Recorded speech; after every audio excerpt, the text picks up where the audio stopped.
مولانا رومی رحمۃ اللہ علیہ فرماتے ہیں کہ حضرت موسیٰ علیہ السلام نے فرعون کو مشورہ دیا کہ اگر تو اسلام قبول کر لے گا تو تیری آخرت سنور جائے گی، اور اگر تو اسلام قبول کرے گا تو تجھے دنیا میں 4 نعمتیں عطا ہوں گی۔ تو بس اقرار کر لے کہ اللہ رب العزت کے سوا کوئی عبادت کے لائق نہیں، اور وہ کائنات کا خالق و مالک ہے۔ وہ آسمانوں اور ستاروں کو تخلیق کرنے والا ہے، وہ ہر شے اس کی تخلیق کرتا ہے، اور وہی جن و انس اور شیاطین کا پیدا کرنے والا ہے۔ اس کی سلطنت کی کوئی حد نہیں، وہ ہر ایک کے رازق کا ذمہ دار وہی ہے، اور وہ دل میں پوشیدہ ہر بات سے واقف ہے، اور وہ جو چاہتا ہے کرتا ہے۔ اس کے ہر کام میں حکمت ہوتی ہے، اور وہی سب کا محافظ ہے۔ فرعون نے حضرت موسیٰ علیہ السلام کی دیگر باتوں کو نظر انداز کرتے ہوئے ان 4 نعمتوں کے متعلق دریافت کیا کہ وہ 4 نعمتیں کون سی ہیں، اور کہا اے موسیٰ تم مجھے ان نعمتوں کے متعلق بتاؤ کہ شاید میرا کفر ختم ہو جائے اور میں اسلام قبول کر لوں۔ میرے مسلمان ہوتے ہی بے شمار لوگ مسلمان ہو جائیں گے۔ حضرت موسیٰ علیہ السلام نے فرمایا اے فرعون، اگر تو دعوت کو قبول کر لے گا تو پہلی نعمت تجھے یہ ملے گی کہ تو کبھی بیمار نہ ہوگا اور ہمیشہ تندرست توانا رہے گا۔ تو اب بھی بظاہر صحت مند ہے، مگر اسلام قبول کرنے کے بعد تجھے تمام طبی بیماریوں سے نجات مل جائے گی۔ دوسری نعمت جو تجھے ملے گی وہ یہ ہے کہ تیری عمر دراز ہوگی، اور تیری موت جب آئے گی تو دنیا سے بامراد جائے گا، اور اسلام قبول کرنے کے بعد تو موت کی خواہش ایسے ہی رکھے گا جس طرح ایک نومولود بچے کو دودھ کی خواہش ہوتی ہے۔ تیسری نعمت جو تجھے ملے گی وہ یہ ہے کہ تو 2 جہانوں کا بادشاہ بنا دیا جائے گا، اور ابھی تو صرف دنیاوی بادشاہ ہے، پھر آخرت کی بادشاہت بھی تجھے مل جائے گی۔ یاد رکھ اللہ رب العزت نے تجھے کفر کی حالت میں اتنی بڑی بادشاہت عطا فرمائی ہے، وہ تجھے اسلام لانے کے بعد کیسی بادشاہت عطا فرمائے گا۔ فرعون نے حضرت موسیٰ علیہ السلام کی باتوں کو ہمتاً گوش ہو کر سن رہا تھا، اور ان نعمتوں کے متعلق جان کر بے قرار ہو گیا اور کہنے لگا اے موسیٰ مجھے جلد چوتھی نعمت کے متعلق بتاؤ، اب مجھ سے مزید صبر نہیں ہوتا۔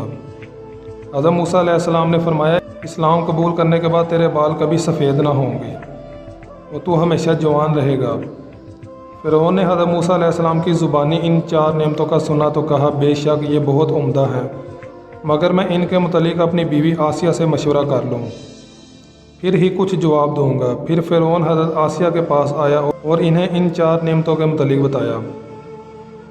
حضرت آسیہ نے فرمایا اے فرعون تجھے دعوت حق قبول کرنے میں تاخیر نہیں کرنی چاہیے، اور تو حضرت موسیٰ علیہ السلام کی بات مان لے، یہ 4 نعمتیں بیش بہا ہیں۔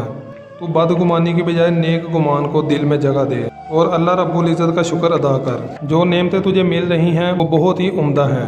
حضرت آسیہ علیہ السلام یہ کہنے کے بعد رونے لگیں اور کہنے لگیں حضرت موسیٰ نے تیرے عیب کی پردہ پوشی فرمائی اور تجھے عظیم نعمت عطا کرنا چاہتا ہے۔ اگر سر پر بال نہ ہو تو عیب کو ٹوپی سے چھپایا جا سکتا ہے۔ اے فرعون تیرے عیب اللہ رب العزت خود چھپانا چاہتا ہے، تو اس کی رحمت کے سائے میں آ جا، تو اس کی رحمت کے سائے میں چلا آ۔ میں تجھے مشورہ دیتی ہوں کہ تو اس دعوت کو قبول کرنے میں تاخیر نہ کر، اور یہ ایسی دعوت ہے جس میں نقصان کا اندیشہ نہیں۔ اور حضرت موسیٰ علیہ السلام اگر یہ دعوت سورج کو بھی دیتے تو وہ سر کے بل اسے قبول کرنے کے لیے آسمان سے زمین پر آ جاتا۔ اے فرعون تجھ پر اللہ رب العزت کا کرم ہے کہ وہ تجھ جیسے بدبخت اور سرکش کو انعام سے نوازنا چاہتا ہے۔ تجھے دونوں جہانوں میں سے حصہ مل رہا ہے، تو دنیا میں بھی نیک نام ہوگا اور آخرت میں اللہ رب العزت کے عذاب سے نجات پائے گا۔ نیک لوگوں کے آنسوؤں کو فرشتے زمین پر گرنے سے قبل ہی اپنے چہروں اور پروں پر مل لیتے ہیں، اور اللہ رب العزت ان آنسوؤں کی قیمت شہداء کے خون کے برابر مقرر کرتا ہے۔ حضرت آسیہ نے فرعون سے کہا کہ تو اس دعوت کو قبول کر لے اور متکبر نہ ہو۔ فرعون نے حضرت آسیہ علیہ السلام کی بات پر بھی لاپرواہی سے کام لیا اور کہنے لگا میں اپنے وزیر حامان سے مشورہ کروں گا، اور وہ مجھے جو مشورہ دے گا میں اسے قبول کروں گا۔ حضرت آسیہ نے فرمایا تم حامان سے مشورہ نہ کرو کہ نااہل سے مشورہ کرنا دنائی نہیں ہے، نااہل کے وزیر بھی نااہل ہوتے ہیں، ہر جنس اپنے جنس سے مشورہ طلب کرتی ہے۔ فرعون نے حامان سے مشورہ کیا۔ حامان نے کہا کہ موسیٰ کو جرأت کیسے ہوئی کہ وہ فرعون جیسے بادشاہ کو یوں دعوت دیتا پھرے۔ پھر حامان نے فرعون کو حضرت موسیٰ علیہ السلام کے خلاف بھڑکایا اور کہا دنیا تیرا حکم مانتی ہے اور تیری حکومت دور نزدیک تک پھیلی ہوئی ہے، لوگ تجھے خراج تحسین دیتے ہیں، تجھے سجدے کرتے ہیں۔ اے فرعون تو خود موسیٰ علیہ السلام کا غلام بننا چاہتا ہے۔ اے فرعون تو موسیٰ کی بات نہ مان کہ تجھے رسوائی کے سوا کچھ نہیں ملے گا۔ اور تو بادشاہ سے غلام ہو جائے گا اور وہ غلام سے بادشاہ بن جائے گا، اور اگر تو نے موسیٰ کی دعوت قبول کرنی ہے تو پہلے مجھے قتل کروا دے کہ میں تیری ذلت برداشت نہیں کر سکتا۔ حامان نے فرعون کو گمراہ کیا اور فرعون نے بھی حامان کا مشورہ پسند کیا، اور پھر اس بدبخت کے راہ راست پر آنے کے تمام راستے بند ہو گئے۔ مولانا رومی رحمۃ اللہ علیہ فرماتے ہیں کہ حامان تو مردود ہے، بدبخت ہے، اور اسے کیا علم کے بے شمار حکومتیں ایسی تھیں جو مشرق سے مغرب تک پھیلی ہوئی تھیں، مگر اللہ رب العزت کا قہر نازل ہوا اور ان کا نام و نشان مٹ گیا۔ اور حامان میں جو غرور تھا وہ زہر قاتل تھا، اور اسی زہر آلود شراب نے اسے بدمست کر دیا تھا۔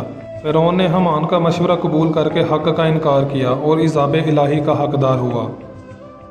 فرعون نے حضرت موسیٰ کی دعوت کا انکار کیا اور ہمیشہ کے لیے رسوائی اس کا مقدر بن گئی۔